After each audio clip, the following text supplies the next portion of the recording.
Namo Amida Butsu, Namo Amida Butsu, Namo Amida Butsu. Good morning. I would like to continue my discussion on Mind the Gap. This is the sign that's located in England in their underground, their subways. And it's on the platform just before you get on their subway trains. And it means, and it warns people to mind the gap between the platform and the train. This is a way to keep people safe. But these words can be used in many different ways. Yesterday, I presented a seminar for BCA's Center for Buddhist Education. And I used one point, and that point was that there is a gap between words and the experience that the words describe. So this is another way of minding the gap.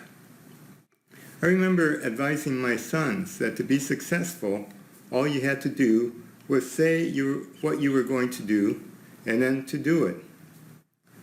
That would mean minding the gap between what I said and what I will do. Some politicians have a problem with that. So it's our actions that are more important than the words. Problems that we have will take actions to correct. So mind the gap could have many meanings and intentions. The space between a train and the platform, the space between what is expected and what is done. And that's what I would like to talk about today. We're in an age where symbols and phrases are considered to be more important than the principles that they represent. Words and symbols are an easy way of identifying concepts and ideas which are very complex. But we must realize that the words and symbols are rather shallow, and that the issues they represent are complex and deep. We do need to consider the larger context in which the words are used. Black Lives Matter is a phrase that points to the inequity of justice among people of color. More specifically, it highlights the particular disproportion of occurrence of black men being killed by white police officers in situations where lethal force is really unjustified. This is just one area of injustice and violence toward black men before and since slavery, and so it goes on for over 100 years. The phrase was coined a few years ago to bring attention to this matter of Black Lives Matter, in that the police disproportionately affecting and killing black men. Colin Kaepernick brought attention to this by taking a knee during the playing of a national anthem during the games. His action really was to bring attention to this movement, and yet it cost him. None of the NFL teams would hire him, although he was well qualified. Rather than the symbol that he was highlighting, taking a knee, others kind of accused him of disrespecting the flag and the national anthem. Here his message was switched, and the symbol became more important than his message. A symbol of Buddhism has also been hijacked from its original meaning. The manji, which is a symbol that is similar to the swastika, has been a sacred symbol of Buddhism and other groups for over 2,000 years. It represents peace, and you would find it on maps in Japan, which locates Japanese temples or Buddhist temples. Hitler hijacked the symbol, and now the symbol symbolizes Nazi ideology, racial hatred, and white supremacy. Reverend Nakagaki of New York wrote a book about the Buddhist manji and the Nazi swastika. Unfortunately, it remains a hated symbol of Nazi hatred and white supremacy. In Asia, many people who had a different experience still regard it as a sign of peace and health. This is an example of symbols and the deeper meaning that it has for different people. The point I want to raise is that we must move beyond symbols. The video showing the killing of George Floyd just uncovered a reality that has been going on for centuries. Just like the Me Too movement of abused women, we begin to realize that there has been a reality that has been ignored. The tens of thousands of protesters over a month in many U.S. and European cities really validate that this is a real issue and that it's been experienced by a large segment of our country. As Buddhist, I see that we are involved simply because we are in our society and part of it, and we can determine our priorities. The situation of racial injustice is something many of us have lived and experienced. The present resentment against Asians is real, as some in high public offices continue to breed division by emphasizing the Chinese source of this COVID virus. The incidence of Asians being harassed is rising. I urge caution in our response and participation.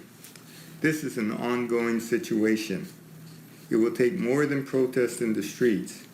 It challenges us to see that we are part of ethnic discrimination. These changes will take time, some decades. It will take time because it has been around for centuries. Like the coronavirus, it would change our normal way of ordinary life. So the actions we take will be more meaningful than the words I say or print. If we feel that we are not involved, it's probably because we are not aware of the depth of the situation. The same may be true for issues of global warming and other significant problems.